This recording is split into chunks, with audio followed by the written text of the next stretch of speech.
Hello, today I'm going to be going over how to get rid of imposter syndrome. I just want to start with saying this is super common. Do not feel bad if you're going through this, but you should try to work through it as fast as possible so you can get back to enjoying your situation, whether that's work or family, and just making as much money and happiness as possible. Now, if you are not familiar with what I do all the research for behavior change, psychology, and apply it to a certain context for your ease so that people like you can fast track past issues that I've already dealt with.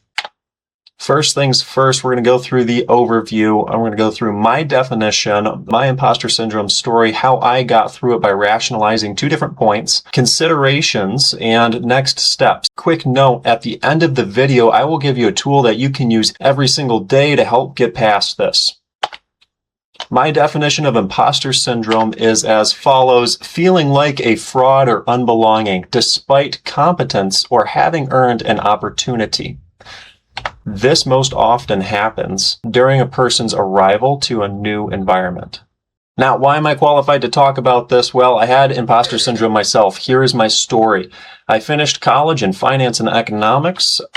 I quit my job as a banker, which I had just recently got, but the desk life wasn't for me. And that was about 3 months before my wedding. I right away went into getting certified as a personal trainer. That took me maybe a month and a half to 2 months, if I am remembering correctly. And I started my job as a personal trainer at a gym 1 month before my wedding.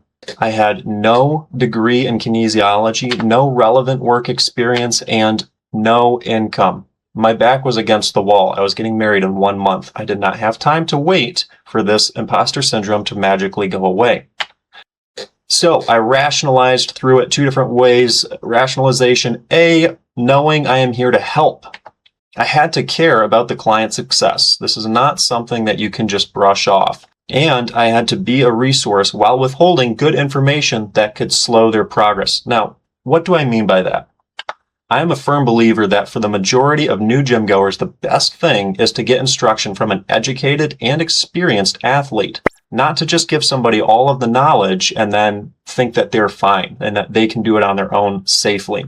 So in order to make sure that this first rationalization was being addressed, I had to ask myself the question, is this how I would want my mom helped at her gym?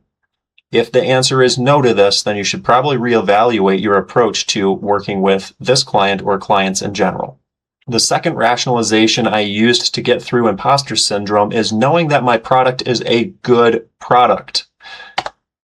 Practice it. You have to do it. You have to walk the walk. If you were talking about building strength, building muscle size, losing fat, increasing cardiovascular endurance, whatever it is, you should have some personal experience with it. I personally have a rule. I never have a client do an exercise that I myself have not done and mastered already. You have to constantly research. This is not a field where you can just accept the level of knowledge that you have and think that that will last you your whole career. If you are not growing, you are backsliding as a personal trainer. So constantly research. Be obsessed with results. Chase those aggressively. That is the best way to keep clients and to build yourself a great reputation.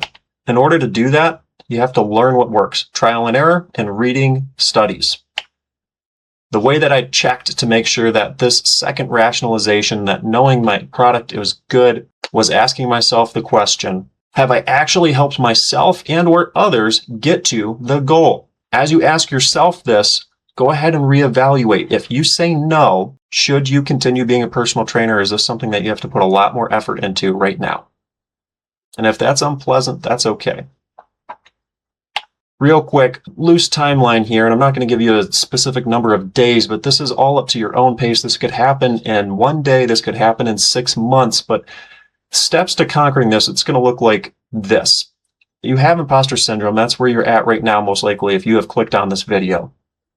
Rationalizing your way through it is going to be the second step. Then you're going to move on to reinforcing your confidence. That's going to be that tool at the end of the video that I will be giving you for free, and following that, continuing work on further growth. If you do not keep growing, you will backslide. Considerations. If you are establishing whether you are an imposter or if you belong based on clients and their progress alone, keep in mind that not every client is a good fit with their trainer. Now, if this happens and you know you're not a good fit, Sometimes the best thing to help a client is to refer them to a different trainer. Your gym still gets the money. You can make your boss look good. It's a win-win for that. If you are worried about losing that person's money, just remember that if you refer a client to a coworker, that coworker will most likely refer clients back to you. So you're not actually losing money in the long run. Next steps. Change demands action. So step number 1, click on the link in my description, the worksheet. Go down there right now, download it, print it. Just as working out needs to be regular, so does this homework. Number 2, adopt the mindsets discussed. Do not force anything. Let it melt into your conscious. Number 3, record the data. This video is about my method that worked for me, but you are the expert in your life. Trial and error it for yourself. Number 4, reach out to me for further help. I want you to make money and feel good about it. Right now, the best way to reach me is via Instagram.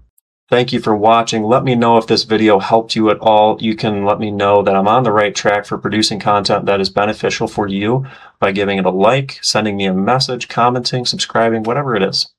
I hope this helps.